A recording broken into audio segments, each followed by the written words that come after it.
இந்த கண்கள் தமிழ்நாட்டு பெண்கள் தூக்கத்தை கலைக்க போதுடான்னு சொன்னார். We have 200% confidence in him.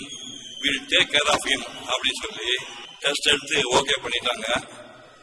நேருக்கு நேர் படம் ரிலீஸ் ஆச்சு. இந்த முதல்ல கேட்டீங்கல்ல, அவள் வருவாளா? இந்த கண்கள் தமிழ்நாட்டு பெண்கள் தூக்கத்தை கலைக்க போதுடான்னு சொன்னார். சினிமாவையே கனவு நினைக்காத இந்த பையனை ஒரு நடிகனாகிய டாக்டர் மணிரத்னம் அவர்களுக்கும் வசந்தவர்களுக்கும் பாலம் தொட்டு நான் நன்றியை தெரிவித்துக் கொள்கிறேன்.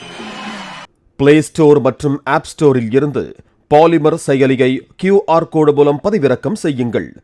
செய்திகளை உடனுக்குடன் பெறுங்கள்.